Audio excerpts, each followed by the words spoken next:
So, hi all, welcome to Chasing Dreams. You are another episode of Chasing Dreams, and I hope you all know who the personality is. He's Jeff Provenzano, and he's one of the Red Yeah. Bull. So he's one of the Red Bull athlete, and I'm co-hosting with Safira. So to introduce Jeff, I hope everybody would know. So it's just going to be whatever it's written in the book. So he's an American professional skydiver, wingsuit flyer, base jumper, and a high altitude military parachuter and a stuntman. And he has worked in Iron Man 3, Godzilla, and a lot of commercials as in for Audi, and he's been into a lot of projects, and obviously he's a Red Bull athlete guy, so hope you guys know how elite he is. So happy and honored to have you here, Jeff.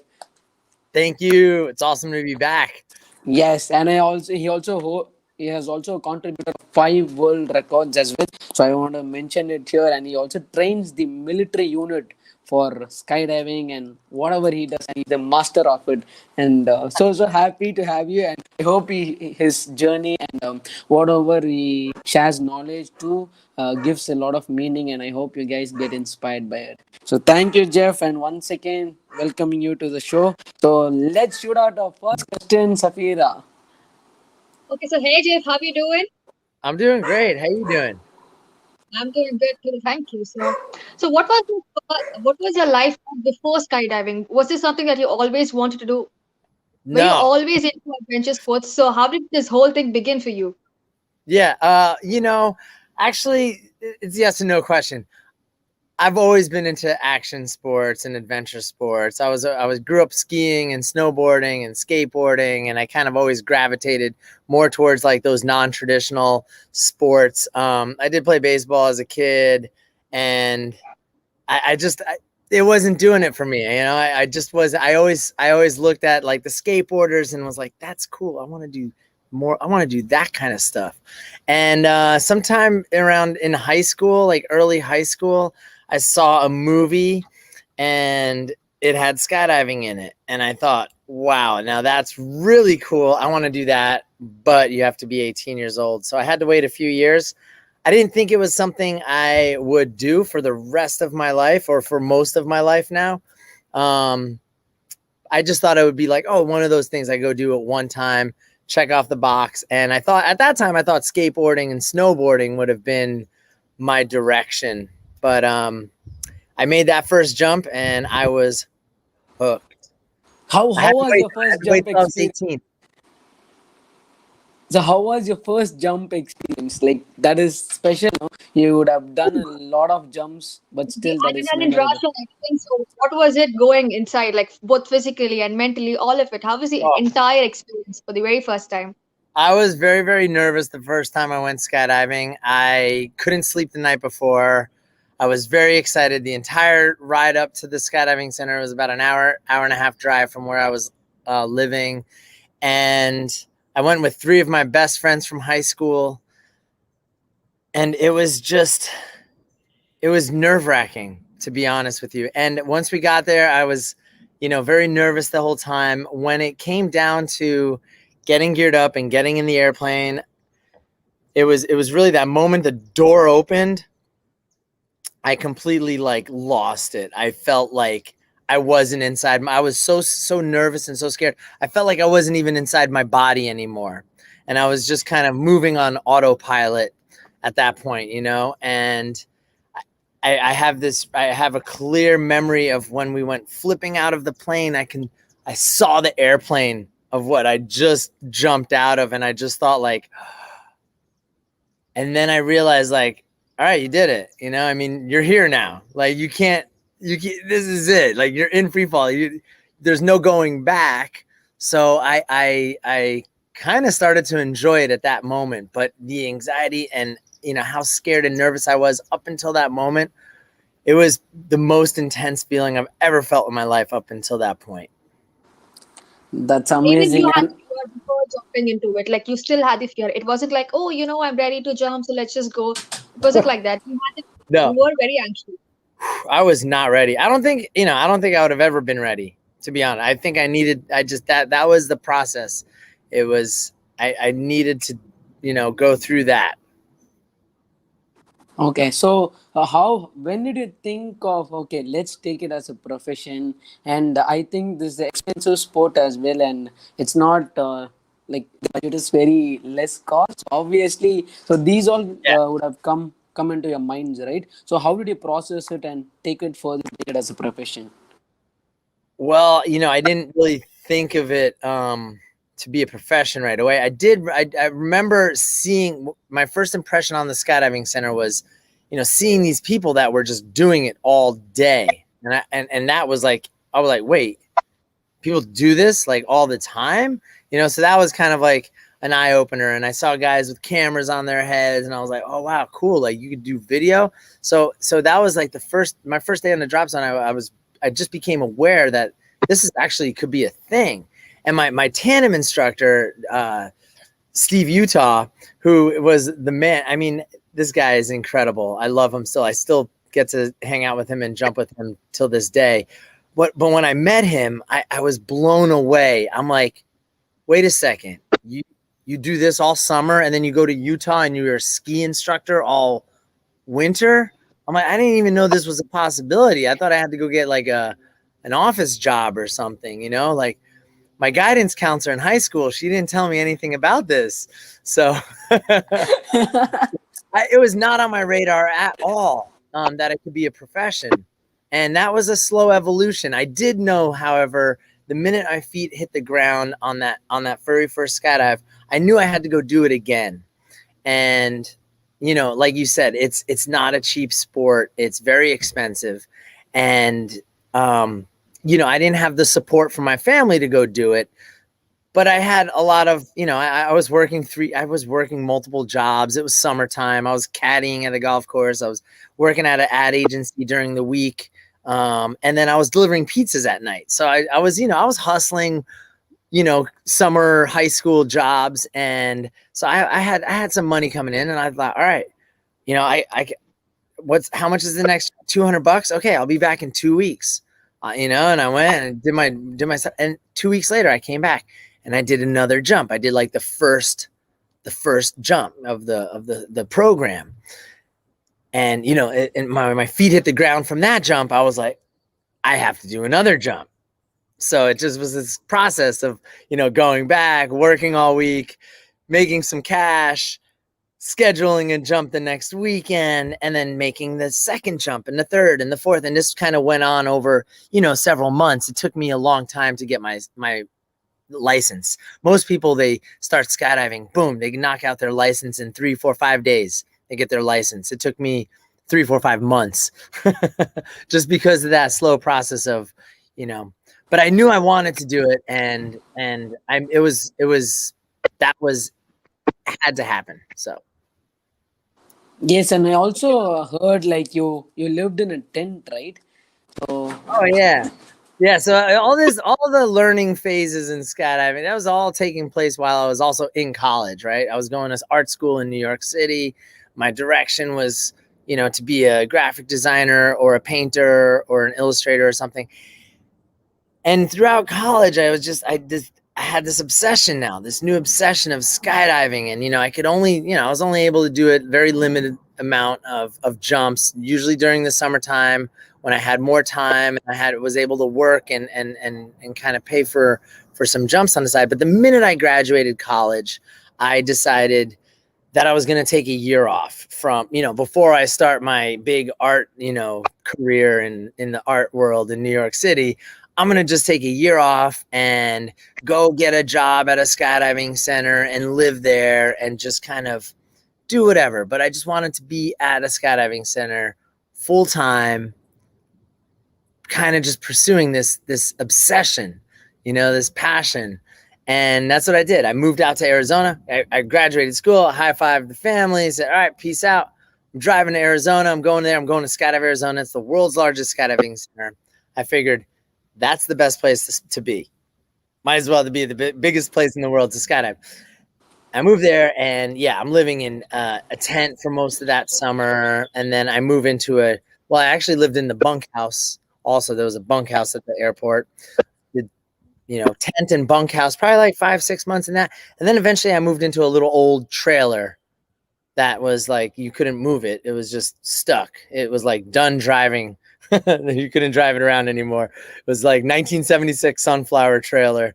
And I moved into that, and I ended up living in that for, well, that 1 year, taking 1 year off from my career path of art, turned into, 6-7 years later, I was still living in that trailer. Yes, and I hope like people here, like most of the people wouldn't know the backstory of yours, and I think from where you started and the dedication that you had, and to right now where you are, it's an actually amazing journey, and you made us believe anything is possible. Like obviously, I the first thing that comes to people mind is okay, money. For any dream that we should chase, we must have money, and you proved it at any cost we can pull it off.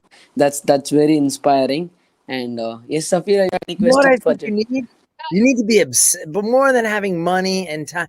I mean, the first thing you need, well, you need time. Time is actually the most important, but you need to be obsessed about something. You need obsession, not even passion. You need to be completely obsessed. Like, I going crazy over something, the feeling that you get over like maybe sports or, I mean, everybody's been obsessed over something once in their life. Maybe it's a girl or a boy or a toy or I don't know what, but that obsession of where you just can't stop thinking about something 24/7, and you're just completely taken over by that. That's the most important thing, I think. The money, if you're chasing the money or worried about the money or worried about the time, if you're obsessed, you're gonna figure a way out. You're gonna make it happen. Yes, exactly, and you But are if you're living not obsessed, example. you're not gonna want to suck it up. You're not gonna want to like do whatever it takes to get there. You got to be totally obsessed first. Otherwise, it's just like, oh yeah, I want that. Oh yeah, oh maybe it gets handed to me, maybe it doesn't. And then you get it, and then it's like, oh, you get bored. It's like, Yes, that's what people are doing at present. Like 90 percentage of the people is exactly that's what you are mentioning. And yes, Safira, you have any questions for him? Yes, yes. Well, Jeff, as cool and exciting and as fun as it sounds, the journey, that you've been through, it wouldn't have been a piece of cake. You would have faced a lot of struggles and obstacles and hindrances. And as adventurous as it is, it comes with great risk. So, how did you tackle all of this? What kept pushing you that this is what you want to do in spite of all the other hindrances? Like, how did you tackle the feeling? I think I tackled the feeling one feeling at a time. Very slow process. Yeah, it can be very overwhelming if I look at it like in the big picture, and it can become very overwhelming, but you take it step by step, one thing at a time, and even one step can be very overwhelming in itself. And I just kept putting one foot forward. I mean, it's just that process of just kind of continuously moving towards your goal, right? Or moving towards whatever it is. And you're right, it wasn't always easy. There was moments when I remember it completely sucked. And I was like, all right, this feels like the low at the time. It felt like these are the lowest moments of my life.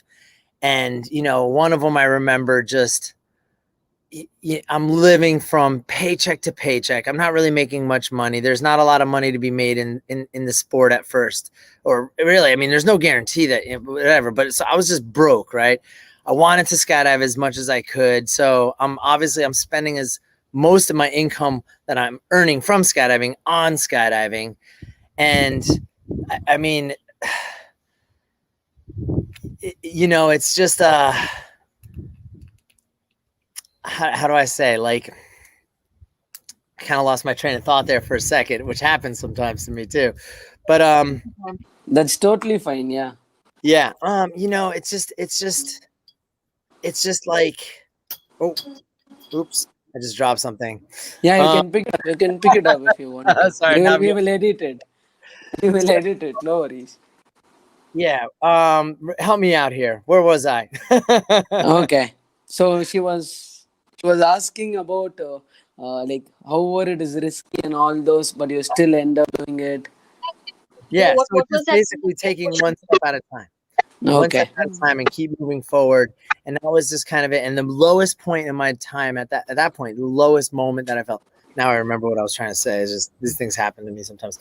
Sitting in my trailer. I'm sitting in my trailer, and I gotta, and my trailer is just leak. It's raining in the desert. It doesn't rain that often in the desert, but when it rains, it pours sometimes.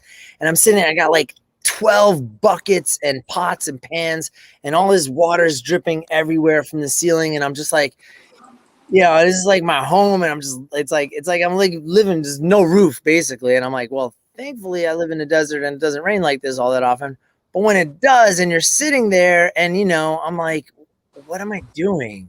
What am I doing here? Like, what is this? Like, am I out of my mind? Like, meanwhile, you're getting pushed back a little bit from the family and friends at that time. It wasn't like, this isn't like what everybody thinks, this isn't the picture that people are like, oh, my son is out there. He's skydiving. He's following his dream. He's living in an old crappy trailer. It's raining all over him. This isn't like their dream for me. Right.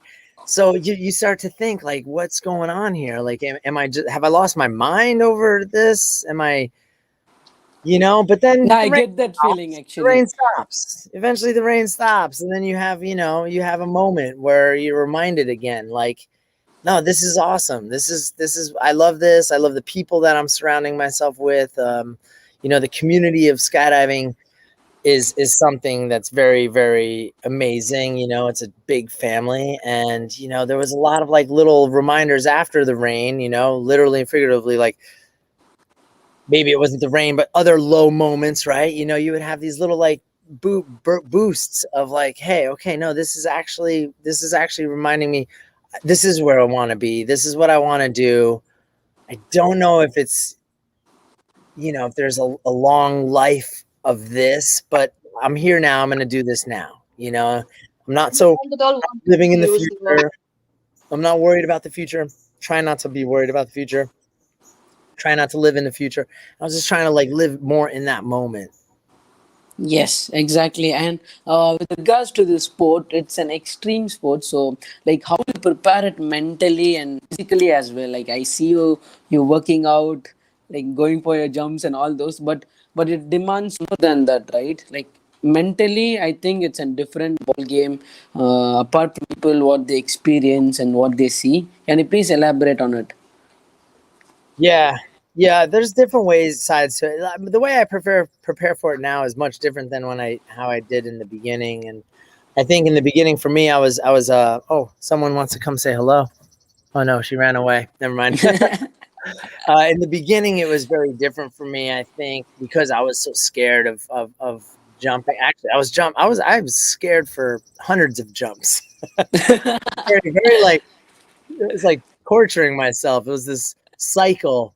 Every time I would, get in the airplane, I'm like, oh my God, what am I doing? This is gonna die here. Like, this is horrible. And then I'm like, oh, and then I get up and I jump and I'd land and I'd be like, oh my God, that was the best thing ever. Yeah, let's go do it again. Oh my God. And it was just this cycle. And I think, you don't really get over the fear. You kind of, I think you start to learn how to just cope with it more and deal with that fear more. So the mental side of it then was really doing enough jumps and doing it for long enough and for years that I got to a point where I know how to mentally cope with fear, I didn't get over it. Like, I still have fear at times, but I kind of know tricks and ways to kind of get around it to keep myself calm. And now my way of doing it is like, I know all the cheats, right? It's like cheat codes now. Like, okay, I breathe. Breathing is a big part of it. Just breathing, relaxing, visualization, and even verbalizing things like out loud, speaking, talking to yourself, sounding like a crazy person. But just like, these training your mind to be prepared for the upcoming moments and situations, right? So, but breathing and visualization is the largest or the biggest ones. And then, as far as the physical goes, when I was younger, here's the thing. Like, when I was 20 doing this, I mean, I was 20. I mean, I could like jump off the house, ninja roll out and be fine. I'd go skateboarding. I like ollie off of 14 stairs, down a handrail and like, bam, hit the ground, get up and just dust it off and go do it again. So there was no physical training when I was younger. I was young. It was like, I was young. I've always been athletic build, athletic shape, athletic ability. So I just had that to rely on. Now, the older I get, like, I mean, I'm going to be 45 here soon. Yeah, I have to spend more time being mindful of how I'm taking care of my body, especially if I want to continue this, for years to come and at the level that I'm doing it. Yes, exactly. I think it's an insight for people out there. So, how do Jeff train and how he prepares mentally and all those? That's nice to hear. And also, I wanted to break down your couple of projects if you could talk about them. So, can I just talk about the chain reaction you were involved in? And it's an absolute like icebreaker, I would say, and like is a visual treat for all people out there as well. So, can you please break it down and how was your experience being a part of it? Of chain reaction. Yeah. Oh, chain reaction was amazing. It was amazing, except for we were freezing our butts off while we were filming. It was so cold that weekend. So cold. But it's really cool. Just, I mean, I'm lucky to be on a team of just multi-talented people. Everybody on my team is really good at everything, but then especially exceptionally good at certain disciplines. And that's kind of what we highlighted in Red Bull Chain Reaction was each of us kind of stepped up and did our best part, right? So for me, it's the canopy flying, it's the swooping.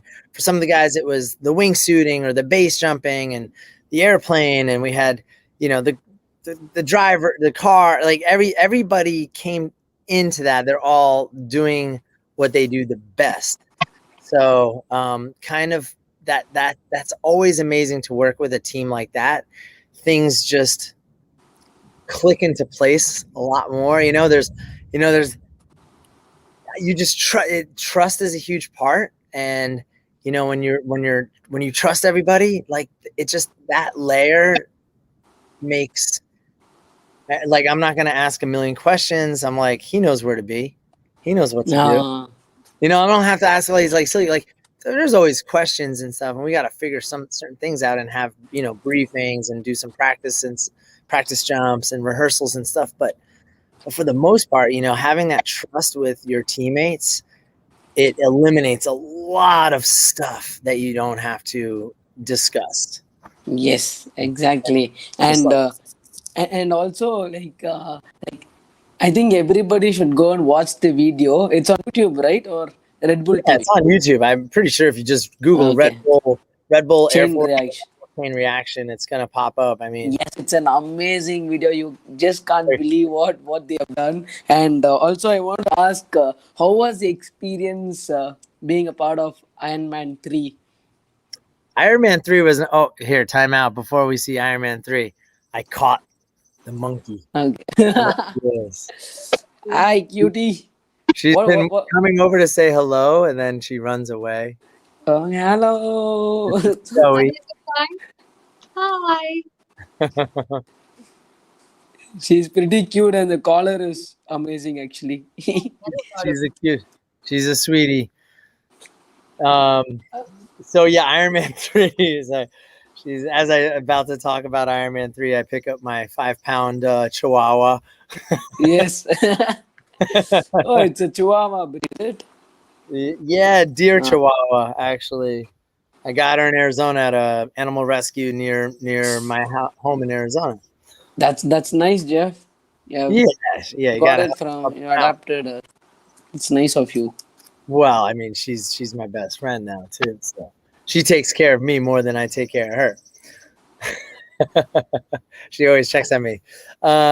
So yeah, Iron Man 3 was another one of those. It was all skydivers. It was all but once again, just having a team of people that you can trust and you're with. But that's such a big part, especially when you're doing a stunt like we were doing in Ironman. And the big part of the stunt of the Ironman stunt was we were jumping with no goggles. So we were jumping, we had to squint the whole time. We had no helmets, no altimeters, nothing. It was Oh just my naked. God. And then we had our parachutes inside of our clothes. So it was a hidden, it's called a hidden rig. And the way that it's just another more complicated way, system. Basically, it's not as like now you have to open the clothes to open the parachute, basically, right? So I'm jumping with, I think there was like, I want to say there was 12 of us, plus or minus one, maybe 11, maybe 13. I can't remember exactly. 12 of us on the jumps, not including, then we had cameramen flying around it and all. And we're having to squint and fly together. But in the meantime, we have to pretend that we're not flying. We're falling. So we just have to look like we're out of control. But like you have to be out of control, but you need to like move over to your friend while you're looking out of control because you need to be next to him to get the shot that they want, It's yes. It's a whole setup, I would say. Right? It's funny. Yeah, to get the whole setup, the whole formation, right? Because like Iron Man comes and grabs everybody in the sky slowly. And then, boom, he saves us right before we hit the ground. He grabs the last guy. And yeah, that was really, really fun time. We were filming it for almost a month, which, you watch it. I'm always surprised. I love Hollywood. I love the Hollywood magic that happens when, you see that.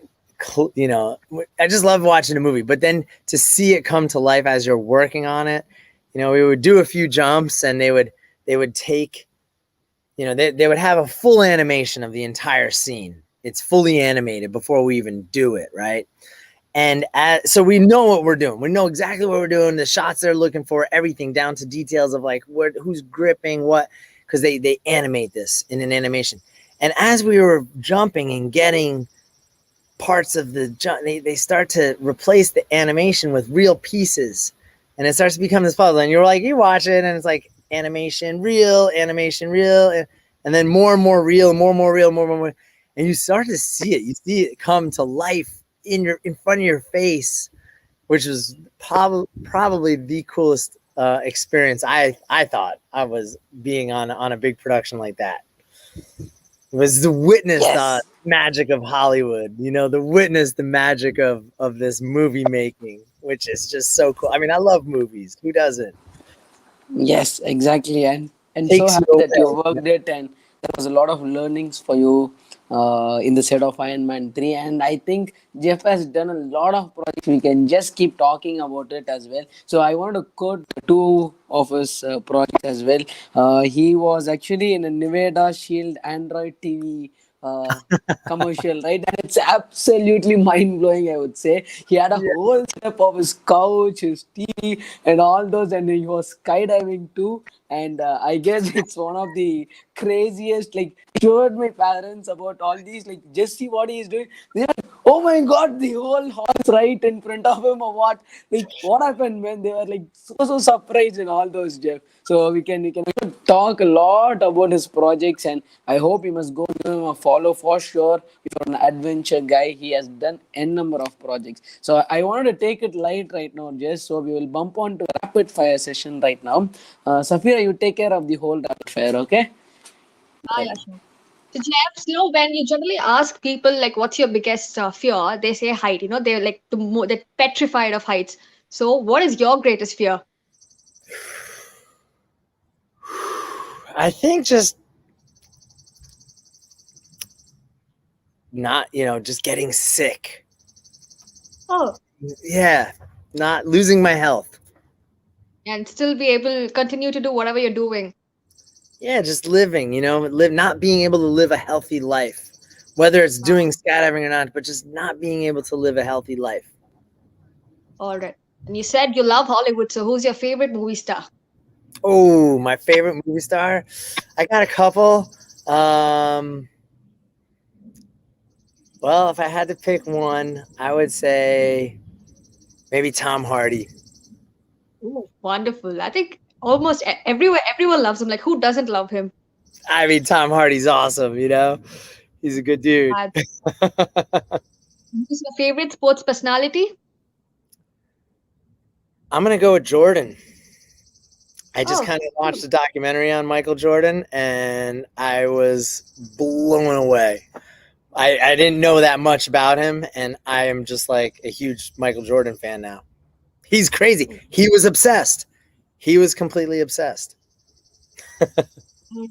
If with not for basketball. skydiving, what would you be doing if you weren't a skydiver? If it was a sport, either skateboarding or snowboarding. That was a very, very, snowboarding was my life as far as sports goes. And if it wasn't a sport, it'd be in the arts. Something. Do you have any hidden talent? Like we all know you do fly, but is there any hidden talent? A hidden talent. This one's always a tricky question. I was just recently asked this on another interview, and I couldn't come up with one, except maybe I could solve a Rubik's Cube. I don't know, but not that fast. I mean, I'm not like one of those like Rubik's geniuses, but I can solve a Rubik's Cube slowly. Who do you look up to the most? Who is your biggest inspiration? Is there someone that you look up to? Yeah, there's not a single person that really I can answer on that. I have a lot of role models in my life. I have a lot of people I look up to almost in every equity of life and any discipline or anything. There's multiple in each one of those. There's multiple people. So I do smart people. I look up to smart people. Karthik, you want to add on to that? Like, I want to know who is your best buddy in the Redbull Air Force Team, Jeff? Oh man. Whew. Well, I might, if I say one, I don't want to get in trouble here, but here's a safe answer for me. Amy Shimalecki and I started skydiving together. Yeah, okay. She's the only girl in I've known Amy Redbull team, right? longer than anybody on the team. Both of us started skydiving together. We go back to college and we grew up here in New York together. And before college, I'm sorry. And I mean, that's it. She's your like buddy. Okay. She's my sister, man. I mean, come on. Okay. She's family. Okay. One book recommendation that you would love to tell people who follow adventure? That follow adventure? Yeah. An adventurous book. Let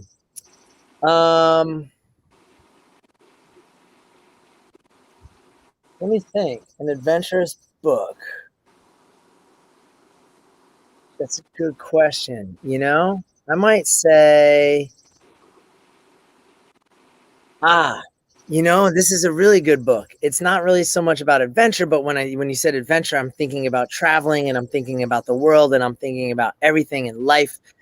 And there's a book called Sapiens. Sapiens. I have heard about that. Amazing book. It's difficult. For me, it was difficult to read. A lot of information, but it covers everything from the beginning of history to now and everything about everything. It's amazing. The way it was written is amazing. The way they organized everything into a book is kind of like mind-blowing. I forget the author's name. I forget the author's name right now. Okay, yeah, I think He's it's Israeli a famous author. book.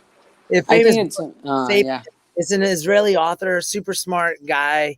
Amazing book, a great book. If you travel and you're into adventure and you just want to understand and learn and understand the world and how things are, I think this is a great book to just back up adventure. Yes, thank you. Thanks for the recommendation, and it's happy to hear from you. So, right now in the rapid fire segment, I wanted to have another segment. So, I leave out a word to you. So, you must tell what it means to you. Okay, in a single line. Okay. This is hard. I talk too much. Okay. Yeah. That's nice to hear you. Actually, yeah. Life. What was that? Life. LIFE. And you just want me to say what it means to me? Yes, exactly. Breathing, living, movement, and feeling. Sharing. Superb. Adventure. Adventure, getting out there, getting out of your comfort zone. Dreams. Dreams. What obsesses you? Success. Taxes. Success. Oh, success. SUCCES. Yeah. Taxes. Taxes. Success. Anything doesn't have to be measured by money. Superb. Failures. Totally necessary. Absolutely nailed the rapid fire. And we That got was a lot of insight from you in this rapid fire as well. So we will move on to our last segment. And I hope Safira will shoot the first question to you. Yes, yes.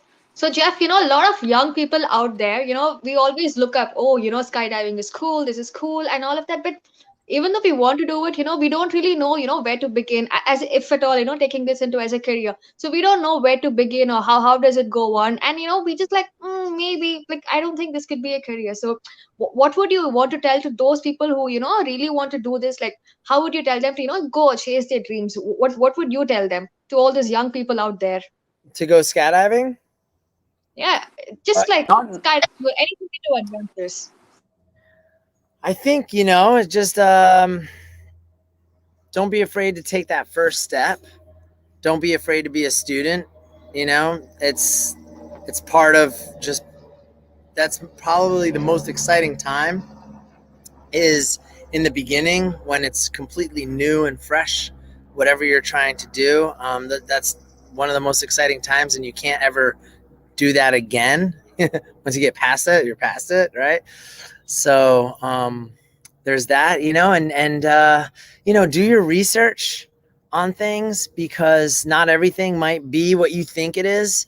You might see something on TV and it's like, oh my God, I want to do that. But like, it's the idea of it that you like, or maybe you like the image of it, but maybe living it might be a totally different thing. So, kind of do whatever your research is on anything. And, I think in today's world, we're so connected with all these platforms, social media platforms like Facebook, Instagram, and I think TikTok and all these things, is you can reach out to people, and you'd be surprised. I mean, not every, I sent this guy a message. I sent this famous dude a message and he didn't reply. Don't get all bummed out, right? But you'd be surprised. Like, you send messages, people reply. Like, people will reply, and you can talk to people directly and be like, hey, I'm curious. This is something I'm interested. I get messages like that all the time on Instagram, and people ask me, and I when I take the time to reply, I do, and I give very thoughtful replies to people, and I explain my my journey or whatever questions they had and my experience. And and another thing would be, it's, don't be discouraged, right? Like, if it doesn't work right away, nothing works right away. Expect to fail and fall 20 times to stand up one time, or to make it work once. beautiful. When you're seeing someone just like crushing it in life, you're watching their highlight reel, you're watching their best moments, you didn't watch them like completely embarrassed or completely sucking or whatever it is, so just expect for it not to work right away, and don't put all your egg and all your emotion and feeling into that, and then when it doesn't work, you're just like, blah. Like, put your you gotta put your emotion into it, because you gotta like go 100%, but you gotta just be like, hey, if this doesn't work, you know what? Boom, you get up, you keep going. That's part of the process. It's part of the process. Exactly. And hearing from you, I think people will never give up attitude and just keep pushing it. I Yes, hope. and I hope maybe the world will be a better place. I just want to. I mean, that's one of my goals is just to inspire other people. You know, to inspire others. and we got a message from like a person who's watching Miller Moves. Aha, Jeff, you are my equivalent Michael Jordan, but in skydiving. Thank you. Yes, you have inspired Put me up millions there. of people. Put me up You there. are But thank you. you are one amongst it, Jeff. Actually, we admire you a lot. And as you mentioned, I was one of those guys. I messaged you 5 years back, I guess, about asking how to begin skydive and all those. And you were so sweet replying to me, and this how it works and all those. That's nice of you. And also like I have another question. Whom you want to thank for the journey that you have had till date? You know, I mean, I gotta thank my family, my parents. You know, just they're. I mean, that's why they put me on this earth to begin with. You know, but they just my dad, you know, gave me like I acquired very good work ethics from my dad, and my mom, you know, she's an artist and she kind of just taught me to look at things differently at times. And you know, I grew up painting and drawing with her, and you know, she always made me like, you know, whether it was like literally looking at something like to draw, but just always like use your mind and imagination and try to, you know, use that in different ways. And I got to thank them. They're the best. Super. Yes, awesome. So, what do you think is the ultimate purpose? I'm sorry, you broke up. What was that? Okay, what do you think is the ultimate purpose of your life?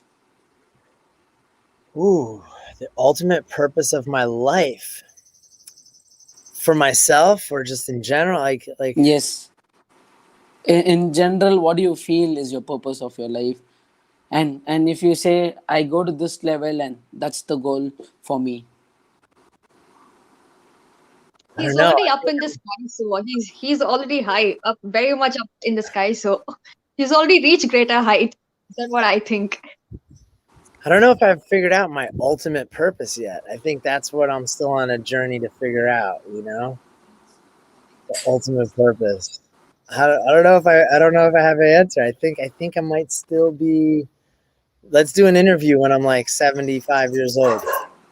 Exactly. That's what I wanted to get it from you. Once you feel like, okay, I reached this and this is my purpose of my life, then like purpose keeps going on. I wanted to put this question because like you can also answer it in the goal aspect, and we know like you're already in the heights of your career. So I thought, okay, let's push him further to get him know a lot. So hopefully we get an answer when you go to that level, and please do come to our show. It would be I an honor hope for us. I hope I go beyond that. Actually, I said 75. Let's just call it 110. Okay, okay. So to rate your life from 1 to 10, how much would you rate with regards to your satisfaction level? How do I rate my? Life journey. Your life in regard to how satisfied you are with it. I'd say I put it up at about an 8. Let's say 8. You know, there's always room for improvement. There's always other dreams and other goals that I haven't quite achieved yet, but it's pretty good. I'm happy. 8. That's awesome, Jeff. So, like one project, like you have done n number of projects. So I want to ask it right now. I missed it in the rapid fire actually. One project that you want to do, but you haven't still done it. What would that be? I would like to do 7 continents in 7 days and skydive in each one of them. Oh my God, that's crazy. It's insane. Hopefully you do it. Hopefully. Yes, and thanks a lot, Jeff, for like coming out here and telling your whole journey. I hope you would have put you into nostalgical feeling and your memory lane. And also, we learned a lot from you, from whatever you have come so far, and also hearing from you is like something special for us, and like people out there would be inspired and also a few things as you quoted. It means a lot of value to us. So thanks a lot for coming and accepting and lovely your lovely dog with the green collar. Thank you, mate. Nice meeting you. You're very Yes. welcome. It was awesome. I really enjoy talking to you. This is Thank the you. Thank second you so time. much for your time. Nice to meet you, Safira, also. First Meet you time. too. Yeah. And Joey's looking forward to. You know, it's really funny. I Well, actually got to show you the way she holds her paws. I Yeah. hold it up. Oh, now she's not doing it, but she always holds them up. Okay. But anyway, here you go. She. Here's my Chihuahua. What is an like him or her and her name? Her name is Joey. Joy. Joey. Right there. Ah, yeah, we can Oh, see. such a cutie. Yeah, the stare she gives. It's like And it's a girl because she looks kind of like a kangaroo sometimes. yeah, She looks yeah, like a lot Oh, yeah. of animals. She's not a dog. I don't treat her like a dog. I treat her like a little exactly. bitch. Yes, Safira, if you wanted to end up, like you can go ahead. Absolutely. Thank you so much for your time, Jeff. It does mean a lot because a lot of young people out there, we always look up and okay, what is it, what's happening, but we don't really know or we don't really get much information. We just like read things and articles and we're like, okay, that's it, it's done. So it was really nice talking to you. Well, thank you so much for your time and you've answered us patiently. So thank you so much for that. And well, sky is truly the limit. So fly high and cheers. Cheers. Thank you. Thank Thank you. you. Thanks a lot, Have a Jeff, for your wonderful day. time. And I'll let you know once it's up on YouTube. Okay. Sounds awesome. Thanks. Yes. Thank you. Thank Thank you. you. Have a Thanks a wonderful day. lot for Thank you. coming. All right, guys. Have a Bye Stay great. safe, bye. Jess. Stay safe. You too. Yes, Oh, sure. Do let me know when you come to India. I would love to host I you. will. I will. I have Yeah. another question. One last question, Jeff. Yeah. So when I come to Arizona, will you take me diving along with you? 100% Arizona, or if you ever find yourself in New York, I'll take you skydiving. Absolutely. Oh, thank you. You're welcome. Let me know. Thank Just you. reach out. Send me a message. Absolutely. Yes, yes, yes. Thank you so much, Jeff. Thank Thank you. It you, was Jeff. Thank you, wonderful. And we guys. love you. Such an We love you, honor. Jeff. You Thank guys you so too. much. Thank you. Yeah. Bye Bye bye. bye. Thank you. Bye bye.